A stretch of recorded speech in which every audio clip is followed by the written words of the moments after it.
So the way we're starting this is really, can you tell us something about yourself? Sure. Where you were born, grew up, and how you got into New Brunswick? Sure. Well, I'll take you far back as being a fellow at Eagleton Institute, and being aware of New Brunswick as a student. And back then, you were warned not to come into downtown. It was, you stay on the campus. This was roughly when? This was, I started Rutgers at Cook campus when it was still called Cook College in 1985. And then went through Cook and then was accepted in 90 through 91 for the Master's Fellowship Program at Eagleton Institute. And wonderful program and year. But it was still very separated from New Brunswick. You kind of heard some of the issues of revitalization, that there was some sort of effort, but as a student at Rutgers, you didn't get too much of the details here. And when I finished graduate school, I actually started working for the Center for Nonprofits.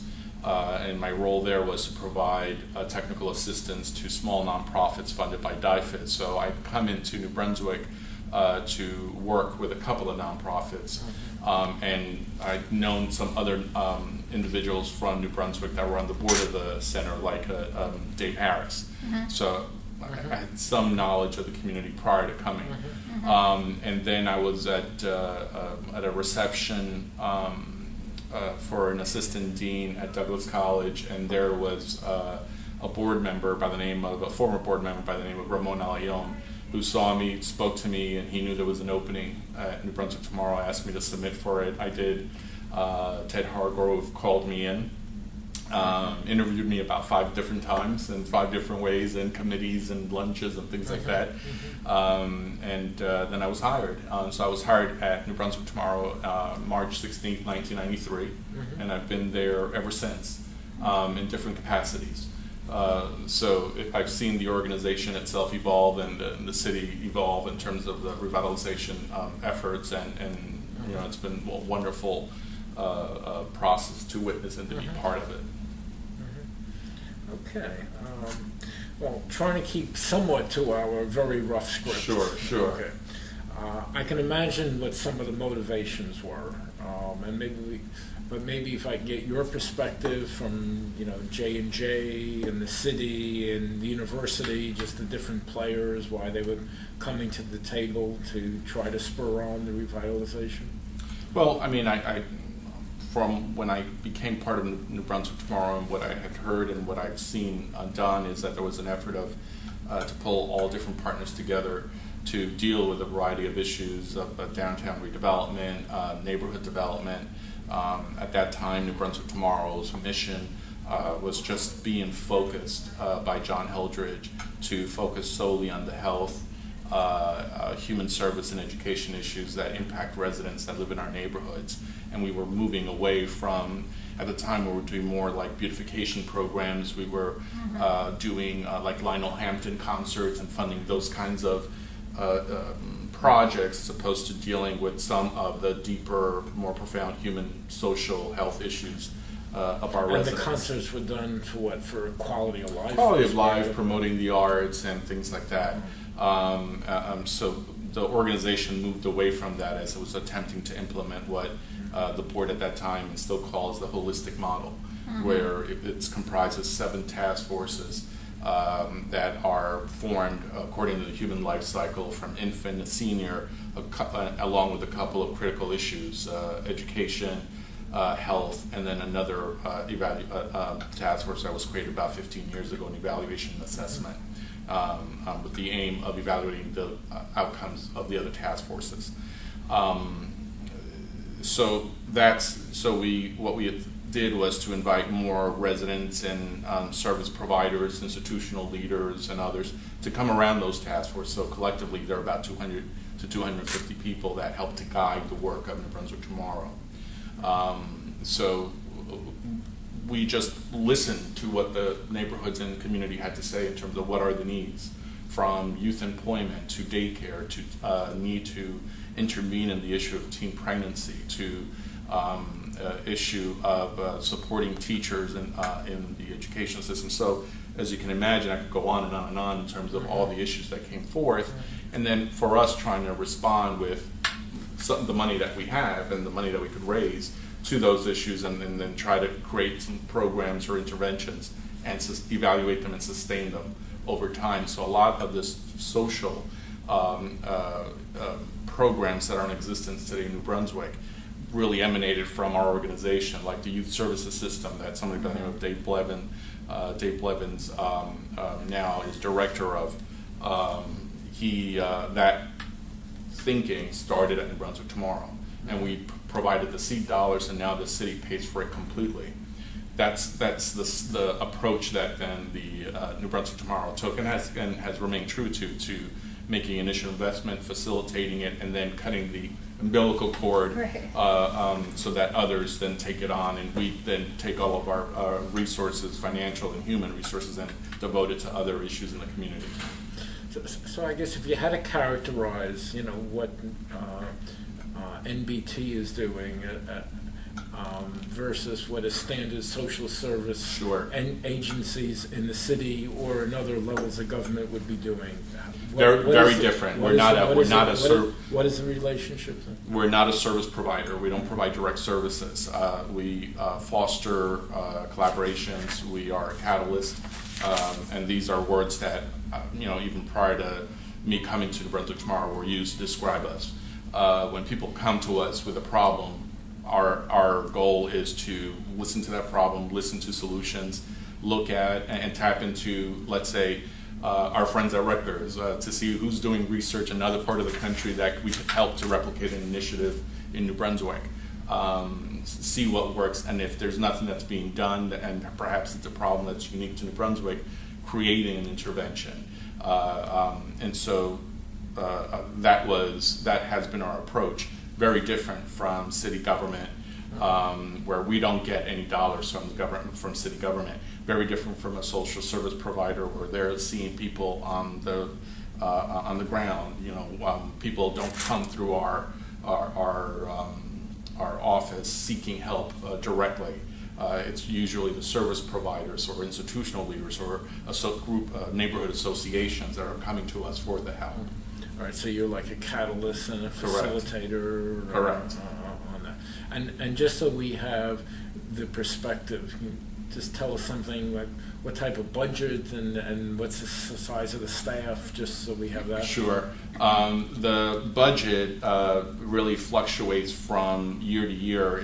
Most nonprofits use the size of the budget as a benchmark for success. If they're getting more money, it's deemed it's more successful. For us, that really is not a true benchmark, because and I'll give you an example. One year we were working with the Housing Authority on a Hope 6 project where we were developing the case management component, and that year, I think over 3 or 4 years, our budget really blew up by about $1 million. The project was completed, and then the following year it came down.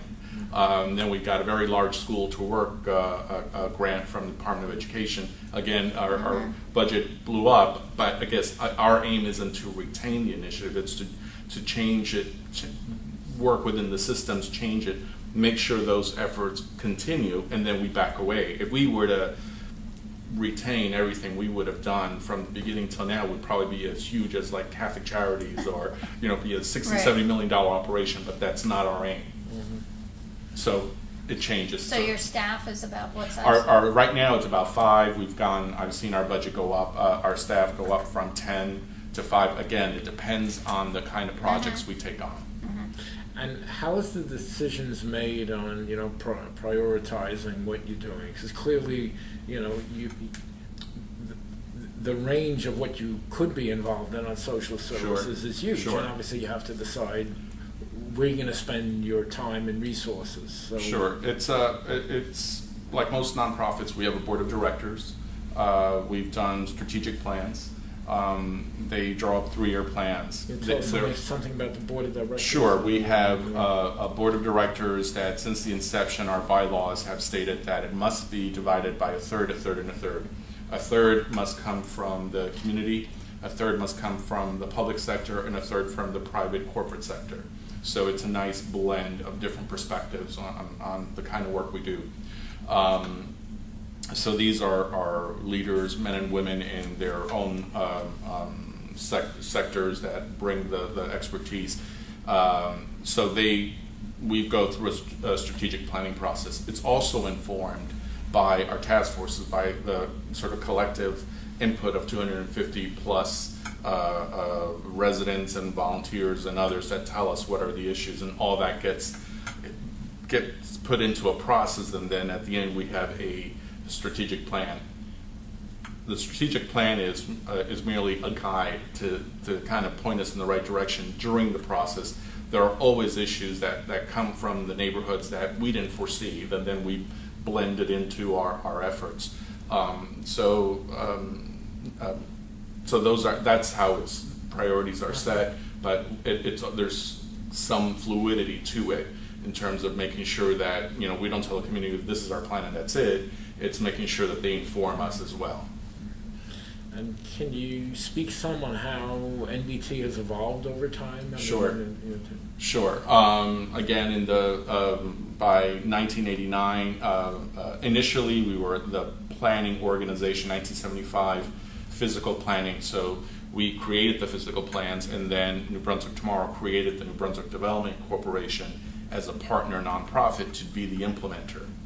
That within 1 or 2 years changed. Devco then did the planning and the implementation. New Brunswick Tomorrow then began to focus on the quality of life issues. From 78 or so until about 89, we did several initiatives. We had an education task force and we had a human services task force. And since I wasn't there, I wasn't sure how initiatives got informed at that time, but from the records that I'm aware of, there were some like job training programs and that weren't meant to be sustained, but they were interventions at the time. Along with that, there were beautification efforts where we would pay for flowers in downtown. There were efforts to do concerts and bring in Lionel Hampton every year. And then along the way, I know that City Market was formed, and then they concentrated their efforts in downtown. City Market's the business improvement district. Yes, the special improvement districts that all businesses pay taxes into in order to do different programming aimed at downtown. So City Market was sort of spun off by some initial efforts by NBT? I'm sure NBT was part of the effort. Prior to City Market, there was a Chamber of Commerce in Brunswick, and that was then dissolved and formed into the CID, into the City Market. So City Market then concentrated on doing the kind of concerts and book that they used to do a book fair, chefs down, an effort to promote all the restaurants downtown. And again, our mission became more and more focused. By '89, the board of directors at the time said that what we were doing programmatically with our task forces wasn't holistic enough. So because we only had 2 task forces, they created the 7 task forces to represent the entire human life cycle plus the critical issues I mentioned before, and then proceeded to then start planning more holistically. Then between 89 to now the present, we've sort of developed our muscle in doing more grant writing, doing more solicitation of grants to bring resources to New Brunswick, and every task force having 3 to 5 different initiatives that they're working on and managing. Now, where we are presently, there's now more of an emphasis on looking at, rather than doing singular projects under task forces, how do we create a plan that gives us the big picture? And so I've just had a meeting with Professor Anglin to talk about, tapping into his local and community planning expertise to help guide us into more doing the kind of community planning we do and taking it up a level, doing it better. So again, but through it all, the same string is being able to respond to the needs of the community. And it's a very unique mission. I've not seen another NBT like in any other community. How coordinated are you with projects that Devco is doing? For instance, when they were going to redevelop a housing area, I'm assuming you talked about the Hope 6, but what about now with whatever Devco is doing? Is there much coordination? Not as much as it used to be in the past. I'll tell you that one of our efforts that was very successful was during the with the Heldrich Hotel. Well, they did the physical planning, and then we were part of the effort of making sure that New Brunswick resident had a leg up in the process of interviewing for the jobs that were coming. Right, okay. So we brought in the Adult Learning Center. We created sort of a job search program where people who were interested in applying first came to the Adult Learning Center. They assessed their literacy skills. These were for jobs that were mainly entry level, and so we built that bridge in that way. And as a result, 30% of their employees come from New Brunswick. So in that way, it's sort of synergistic. They concentrate on physical downtown development. We've been focusing more and more on the inner city and the inner neighborhood projects. Okay. So just talking now about NBT, what do you think were some of the notable projects that you've been involved in? Definitely, I mentioned the Hope 6 project. I mean, that was an enormous undertaking, and it was significantly under budget, underfunded. So if you can tell us about this was the lead agency. It was the New Brunswick Housing Authority, where they received the dollars from the federal government to do the Hope 6 project here in New Brunswick.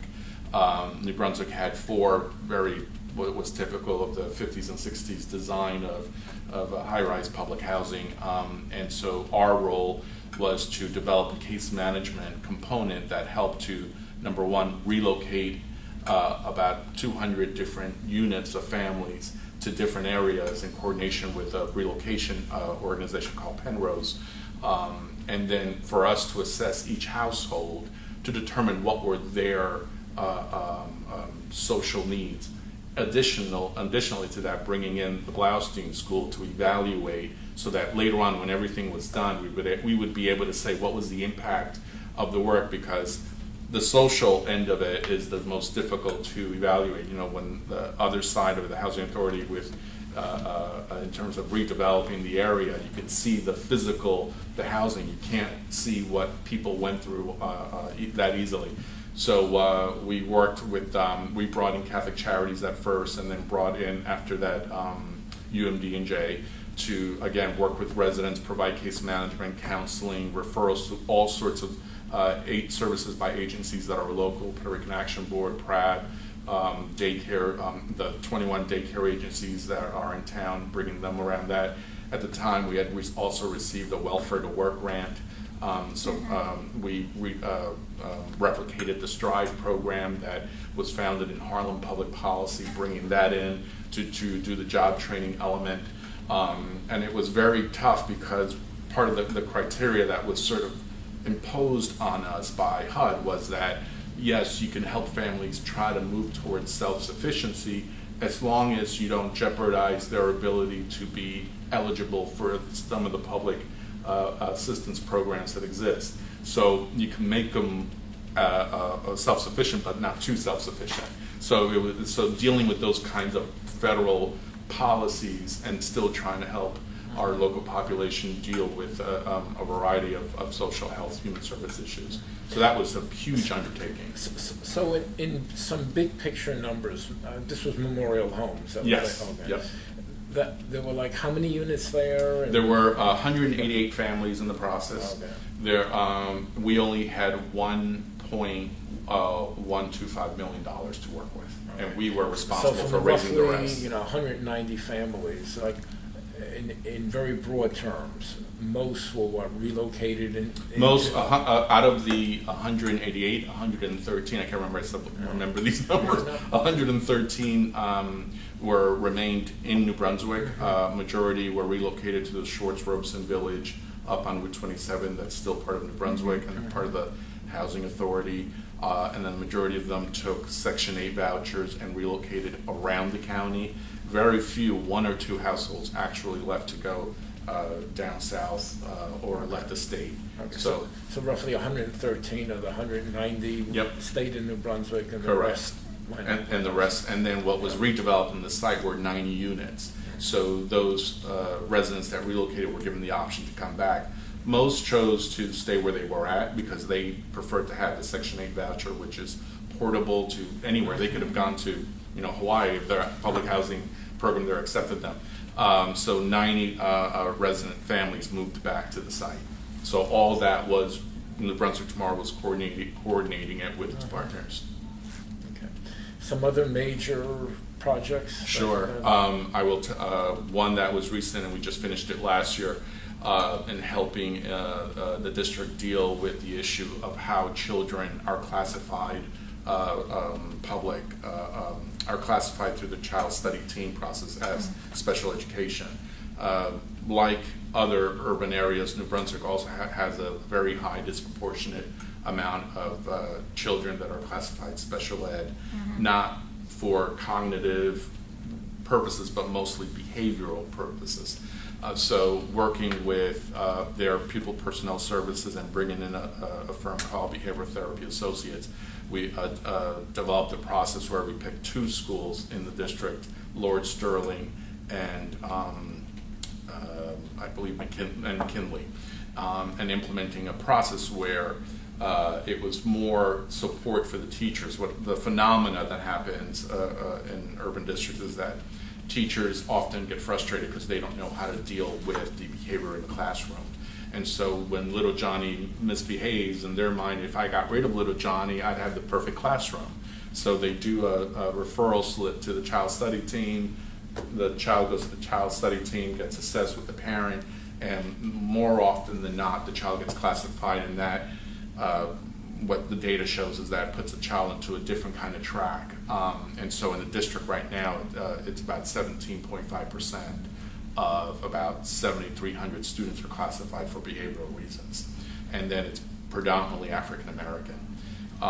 So what we did is to bring in the psychologists that sit in the back in the classroom and observe just the behavior of the student and the teacher. After the classroom was over, the psychiatrist then consults with the teacher and then coaches the teacher on how to deal with that behavior so that it doesn't have to result in a referral. So that was done, and the whole process was set up where the psychologist comes into the building, the principal tells the person where to go, what classrooms to go.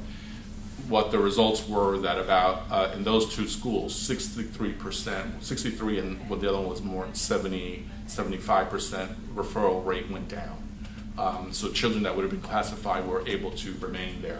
What the district did now is to absorb that methodology, working with the firm and doing it now district-wide to try to lessen the classification rate, and now we bowed out. We're happy that we started that, supported it financially for 4 years, and now it's institutionalized as a process in the district. So that's, now those will be children that have different, different lives as a result, we hope. Was NBT at all involved? I know there have been efforts, looking at the physical revitalization of the schools, and I know Devco helped build one of the schools.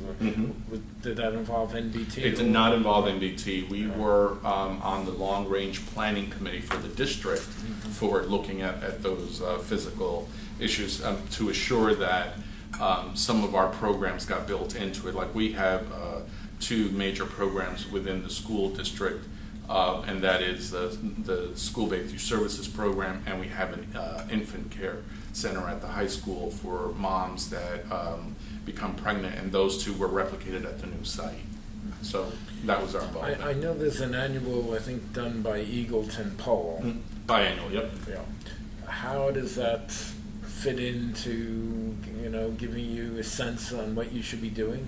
It gives us, as you said, sort of a sense. It doesn't dig deep into. Is that sponsored by NBT? It's sponsored by NBT. The annual poll? Yep, it's done every other year, asking a series of questions around crime, around public education, around neighborhood issues, and it helps to sort of guide our work and inform us. There are times that we need more information on a specific issue, so that but before we lose those points, sure. How does that, so we can get a better understanding? Sure.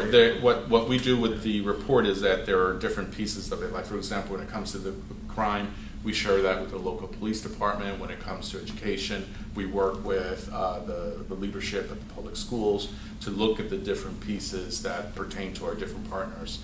And then we take it from there in terms of what else do we need to do to deal with what the data is telling us.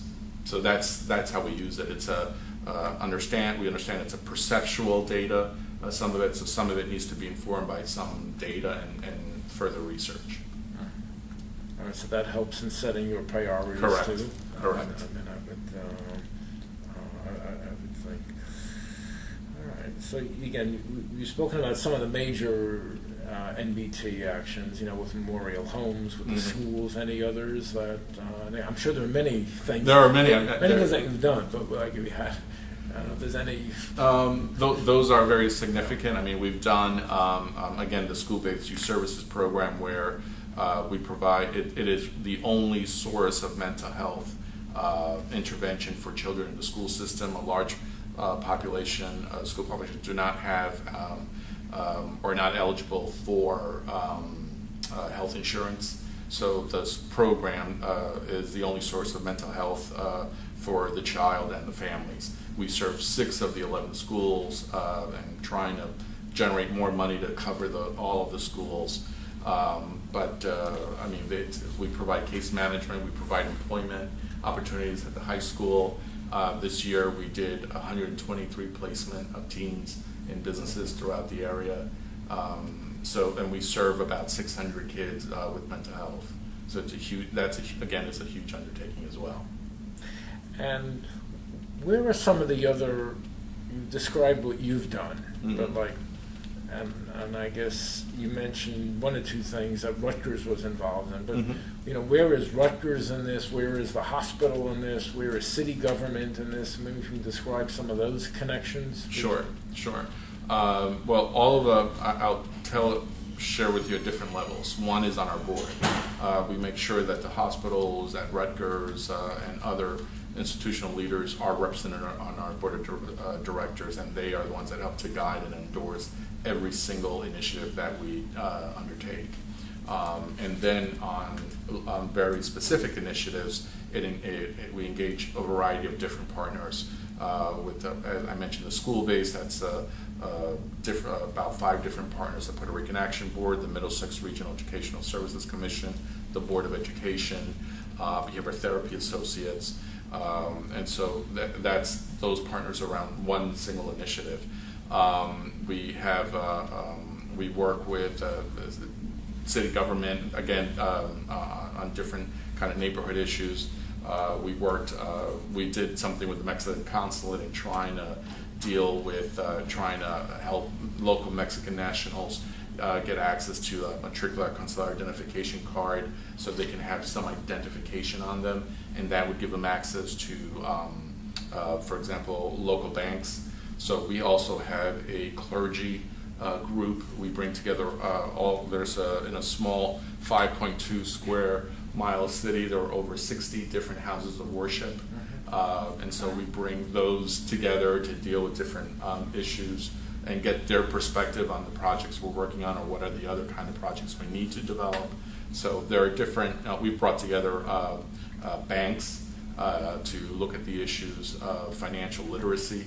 So there are many different partners in the community that we bring together on a specific and then at a board level. So if I can ask, first, looking towards the future, what do you see NBT doing? And then I'm going to follow that by, with the benefit of hindsight, looking back, things you may have done differently, or looking first, talking first about the future. Sure. Where is NBT in 10 years from now? What do you see it doing? In the future, in trying to grow our planning process, as I mentioned before, we're just starting to work with Professor Anglin to look at how do we, rather than working on single initiatives under the task forces, how do we develop more of a human service health and education plan that everybody that we've built consensus upon from all the different partners. More of a holistic that, the plan will recognize what are our assets, because there are a resources that New Brunswick have that other major cities don't. What are the gaps? And then the other issue is that a lot of the information we've gotten in the past that have generated the momentum for our initiative have come from institutional leaders, direct service providers, but it has not come a lot directly from residents. That's what we're doing right now, is designing this process, is making sure that the plan has a huge input from residents. So that, with a look to the future and looking back in terms of what could we do better, I think that could be something we can do better. And can you speak like how in the past residents had that input? I mean, they did have it through whether we did focus groups, whether we did surveys through the Eagleton survey, but in terms of developing some of the interventions, like whether it's mental health or youth employment or whatever are the social issues that we address, those issues are more, at this time, more influenced by service providers, institutional leaders, and other partners in the community than residents themselves. There are services that residents need, but developing more of a systematic process of what that residents can participate more ongoingly in directing guiding our planning process. So that's where we're more headed. In terms of, I think the way we've worked is good because, when I started with the Brunswick Tomorrow, this community was very different. It was primarily a Puerto Rican, an African American community, and so the work that we did was a little bit easier. You identify a need and you connect the population to a need with the resources that are available. Now you have a large immigrant population, which I've been told that New Brunswick has the second highest Mexican immigrant population in the state, next to Patterson. And we have a large undocumented population.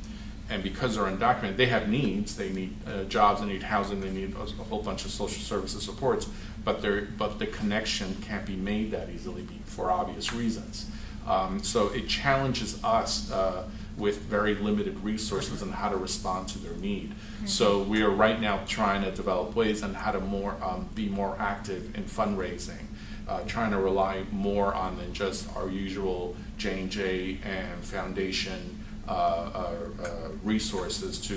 We need to expand our pool of resources to respond to some of these issues that are require more innovative and creative responses than in the past. How much does J&J provide of the budget? Of our budget, 300. Now, this past fiscal year, it increased to 365,000. And Robert Wood Johnson Foundation? 450,000. So together, they're about 710,000. Correct. And the rest we have to raise. Okay. And so our budget annually is about 2.4. So that dates back to J&J's commitment to stay in the city. And, Correct. And Correct. so is that about the same as they've been giving over time? No, it's fluctuated. Okay. It's changed. It's I think when I came to NBT, it was like 150, and then it's grown. And then depending on, there's been years where they've given us one-time funding for special projects, and then that went away the following year. So it just fluctuated. This year, from comparison, last year they gave us 330. This year, 365. I see. Okay. I don't know if you wanted to talk more about both the future and looking back, or is there, you started to talk I think about I've given you sort of a summary of it. I will tell you that my board in January held a strategic retreat, and the kind of issues that came out of that really focused more on governance issues, issues that all nonprofits are being confronted with as a result of the Sarbanes-Oxley. So everything from putting together an audit committee and making sure that everything we do is transparent, from setting the compensation of the executive to everything's transparent. That's what we, for the last couple of months, have aimed in doing and institutionalizing into the organization.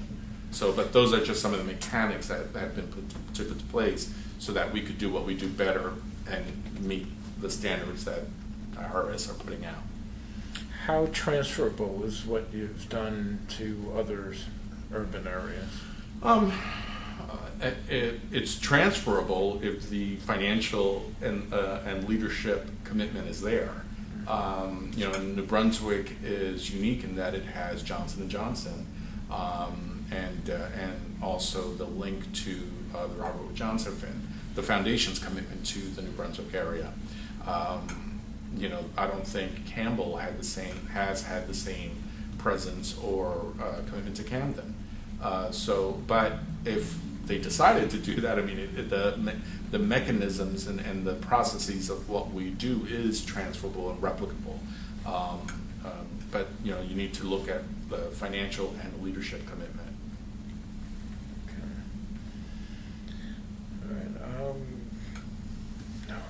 You saw the list of people where. Any further thoughts on NBT before? No, the only thought is one of the issues that came up at our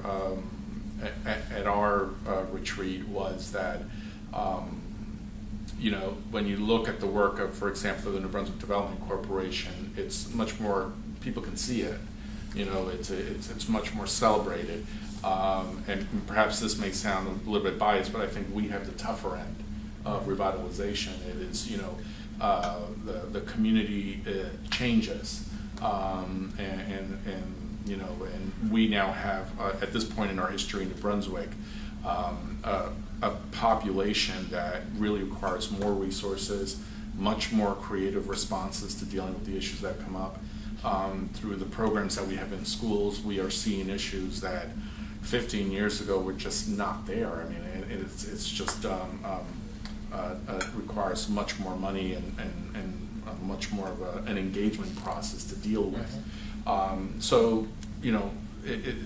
We're looking at what is it that we've done right and what can we continue to grow and enhance to, again, as I said before, respond to these very unique issues that are here in Brunswick. So, I'll end it with that. Okay. If we wanted to look back on some of the early history of NBT, do you have files or things we can look at? Or, I'm sure we do. They're in boxes. Minutes and things like that. Yes, there are pictures. Pictures, definitely lots of pictures. Some of those pictures are hanging on our walls. Some of them. It's so funny. One day we used to, in the building we're in, we've been in that since our inception. One day. Where are you? In 390, and right now where it's the Washington Mutual building, sort of diagonally across from Starbucks. Oh, yes, right. We're on the second floor. We've been there on that floor our whole history. Still have the creaky elevator? No, the elevator was changed about 4 or 5 years ago. Oh, It used to okay. be the only elevator in the county where it still required a manual person. Yeah, so no, but that was modernized about 5 years ago, and the whole building was upset that the person was going to be out of a job. So, but the person was okay. We used to have a room in the basement for storage, and we were told we needed to vacate that, all the tenants. And when I went down there, I found a plastic garbage bag with all sorts of great pictures from the 70s. I had them all framed and put them on our conference room. So we have that. We have a lot of the articles that initially came out at the very beginning. Some of which is very interesting because you saw how people were organizing against the revitalization. Yes. So all that is there, and you're welcome to it. We should go down and take a look. Yeah, because maybe then you could identify a few of the people who were organizing against it, if they're still around. I don't know. Other than Brian Holcomb. Yeah. Maybe again, any further thoughts? No, that's it. I think. And it's not like you only have one crack at the. Okay. All right. I guess I have one question that I have is how do you? I mean, at some point you must ask yourselves, well, how do we measure whether we've been successful or not in the revitalization? I mean, as you say, Devco can look at buildings and see if it's changed, populations at all who are frequenting the downtown or going to theaters or whatever. But how do you measure success and in two what different NBT is doing? right now in two different ways. One is through the Eagleton. There is a question that directly asks the community about New Brunswick Right. Tomorrow and your perception. And granted, that particular question is, number one is, have you heard of it? And then number two, once the caller tells the person being interviewed what our mission is, do you approve of it? And so we have a whole history of how our ratings. Have your grades been going up? Our grades have been going up. Yes, it has been going up, and it's the one that moves rather than, let's say, Johnson & Johnson. It's always been like at, I think, in the 90s, you know. And Rutgers has also been very high up. So that's a very general way that we sort of look and measure ourselves. The other way that we measure ourselves is very specific to the initiatives we undertake. In doing evaluation work, whether it's focus groups or whether it's doing more sophisticated kind of measurement and study. So those are the two different ways that right now. The other thing that we're looking at right now is at our brand. When you go out and talk about New Brunswick Tomorrow, people don't know directly what that means. People know that New Brunswick Tomorrow is a brand for the overall revitalization process. And so when I start saying I'm president of Brunswick Tomorrow, the first thing I get back is, congratulations, you've done a nice job in the downtown. And so I say, well, that's not us, you know, that's Devco, and then this is what we do. And so once I explain what we do, people are impressed and they always wish that there was an MBT. So that would help then to, we're trying to think through how do we better brand ourselves to communicate that, and then generate the kind of support, the development and the money for it. And in that, then there's a much better opportunity to measure ourselves. So right now, everything's blended into the overall brand of the revitalization process. Right. Okay. I guess the only other question I would have has to do with other people we might interview. Sure. We do have Ted Hargrove scheduled. Okay. Oh, wonderful. I just spoke with him. Now, Paul Abdallah. Paul Abdallah. I do not. Was that NBT or that was Devco? That was Devco. He was. I Okay. believe he was the first Devco Okay, person. right. And so is there any, well, there's Steve O'Connor, with whom you know, who is trying to finish his dissertation. Did you know Steve? Oh, I worked with Steve for 4 years. We've just lost touch, and I know he's left New Jersey. I just Right. Who was before Steve? Ted. Ted. And who was before Ted? I do know that name, and it escapes me right now. It's a gentleman who was in a position for only about 2 or 3 years. So Ted was there from when? The late 70s? Yes. Oh, Yes. okay. Ted was there for about 14, 15 years as president. Okay. So he could tell you better than me. Okay. And then before that person, there was a person that was there for 2 years, and I don't remember his name either. But it's in the files. And that person, my understanding is that person then moved on to be president of Devco. Yes. We know who it is. People have given us his yeah. name. Yes. Okay. Yeah, I'm sorry, I'm drawing a blank It was right now. before Paul Abdallah. It was somebody else. I remember that. Right. It starts with an N. Nivens? Something like that. Okay. And there was also Bill Wright, but I guess that was the cultural center. Yeah, that was, yeah. Okay. Because we also have him sometime in September. He's coming up. So Are you involved with the cultural center? No. The NBT now. No. The only times that we've worked with the State Theater on promoting their programs, on trying to close the gap between them and the community. Right. So when there are performances, like if there are performances that have extra tickets, we'll take it. We'll go to Senior Center. Right. We'll try to give out those tickets so that the community can take advantage of going to the theater. Right. Okay. Okay. All right. But I think this looks like a great list of people with a lot of the history. Yeah. We understand that Richard Sellers and Jim Burke from J&J are not really able to be interviewed anymore. So That's my understanding. That's unfortunate. Yeah. Right. Yeah. Jim Burke, when I first joined NBT, had given NBT a grant to an initiative called the Teacher Excellence Award. He was really, prior to being the national chair of DARE, he was very much into education. So he had given us dollars to recognize excellent teachers in the district. Are there people from J&J who are much involved anymore with NBT? Yes. It's just different. They, for example, the contribution department now has a strategic plan that they're following, and so last year, actually 2 years ago, we were told that we had to fit into that. This is Michael Bizdak. Michael Bizdak and his boss, Sharon D'Agostino. And then this year they were much more in understanding our process, and not only MBT but Devco Cultural Center, so they're treating us differently than they do other grants. I see. Okay. So there's been some advancement and changes in the relationship with between the revitalization partners and Johnson & Johnson. Okay. I don't think we'll ever have a John Heldrich again. I mean, Yeah. this was very personal to him. It was his vision initially, right now it's different. Now it's a different set of processes and relationships. Do you have much to do with the city government?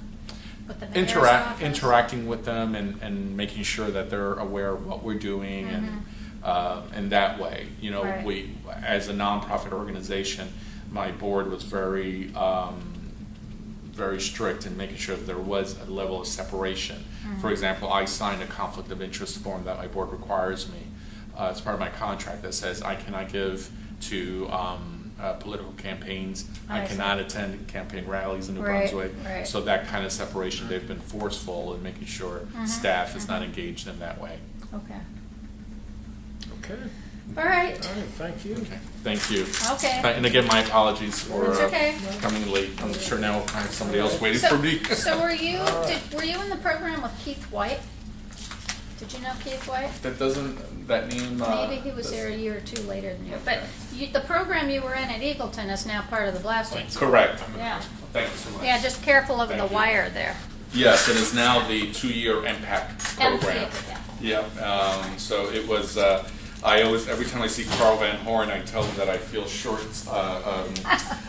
I feel that I was shortchanged because the year that I went to Eagleton was the year Florio won and took Carl Van Horn and put Zukin with him. Right. And so but I got to meet Roland Anglin, and he was my professor of public policy back then. I see. Okay. So it was a good, wonderful I didn't experience. realize you knew him back then. Yeah. So we actually are having the Alumni Association of the Blasting School is having a visioning session later in September. So I don't know if you've been involved at all with the alumni. Randy Solomon. I have not been involved with the alumni. So if you're interested, I'll put you on the list of people to invite to that. Please do. Okay. I often, when I go, like just the other day, I was talking to a group of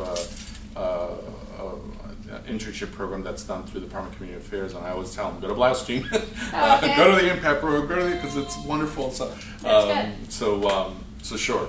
Okay. Please include me. I'll let you know. I think they're going to get out a letter in a week or two or something. Wonderful. Okay. Well, thank you so much. Okay. Thank you so much. Take care. And at some point, we'll probably send you the transcript so you Okay. can make sure it was transcribed correctly. Wonderful.